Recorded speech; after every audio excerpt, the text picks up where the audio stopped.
సుందరయ్య విజ్ఞాన కేంద్రంలో జరిగే ఆల్ ఇండియా స్టూడెంట్ కాన్ఫరెన్స్ కు పెద్ద ఎత్తున విద్యార్థి మేధావులు హాజరై విజయవంతం చేయాలని Bharat Bachao national vice chairman cardiologist doctor MF Gopinath పిలుపునిచ్చారు.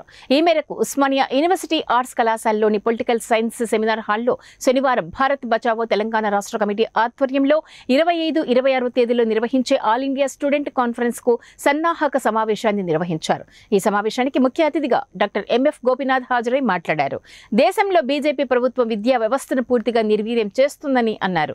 పేద విద్యార్థులు చదువుకునే ప్రభుత్వ యూనివర్సిటీలకు సరైన నిధులు ఇవ్వకుండా, సరిపడా ఫ్యాకల్టీని నియమించకుండా వర్సిటీలకు భవిష్యత్తు లేకుండా చేస్తుందని విమర్శించారు.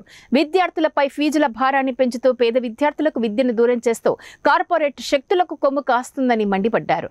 సైంటిఫిక్ టెంపర్ను పెంచాల్సిన విద్యను పూర్తిగా కాషాయీకరిస్తూ రాజ్యాంగ విలువల్ని తుంగలోకి తొక్కుతుందని అన్నారు. అనంతరం ఆర్ట్స్ కాలేజ్ ప్రిన్సిపల్ ప్రొఫెసర్ చింతా గణేష్ మాట్లాడుతూ యూనివర్సిటీలో సరిపడా వసతులు కల్పించి క్వాలిటీ ఆఫ్ ఎడ్యుకేషన్ పెంచాలని కోరారు.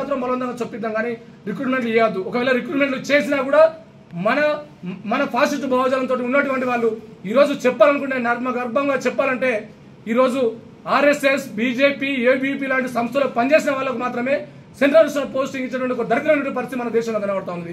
ప్రశ్నించే వాళ్లకు ఒక విధంగా దళితులకు లేదంటే కమ్యూనిస్టుల భావజాలంతో, ప్రజాస్వామిక భావజాలంతో ఈ రాజ్యాంగం ఇచ్చినటువంటి హక్కులను కాపాడుకుంటామని చేసి పనిచేసినటువంటి విద్యార్థి నాయకులు ఎవరైతే ఉన్నారో వాళ్ళపై కక్ష కట్టి ఈరోజు అనేక సాక్ష్యాలు దేశంలో వస్తున్నటువంటి మార్పులు ఏవైతే ఉన్నాయో, విద్యాలయాల్లో వస్తున్న మార్పులు ఏవైతే ఉన్నాయో వీటిని కూలంకషంగా చర్చించడానికి ఆల్ ఇండియా స్టూడెంట్స్ కాన్ఫరెన్స్ని ఫిబ్రవరి అంటే ఈ నెల 25, 26 తారీఖులలో బాగలింగంపల్లిలోని సుందరయ్య విజ్ఞాన కేంద్రంలో మేము 2 రోజుల సెమినార్ నడిపించడానికి సిద్ధంగా నిర్ణయించాం. ఈ 2 రోజుల సెమినార్లలో విద్య విషయంలో వస్తున్న దుర్మార్గమైనటువంటి మార్పులు ఏవైతే ఉన్నాయో, ఈ కేంద్ర ప్రభుత్వం తీసుకొస్తున్న మార్పులు ఏవైతే ఉన్నాయో వీటిని ఎక్స్పర్ట్స్ తోటి, యూనివర్సిటీ రిటైర్డ్ ప్రొఫెసర్స్ తోటి, అదేవిధంగా ఇది ఫిలసాఫికల్గా మాట్లాడగలిగే వాళ్ళందరితో కూడా 2 రోజుల సెమినార్లో మేము ఆ రోజు చర్చించదలుచుకున్నాం.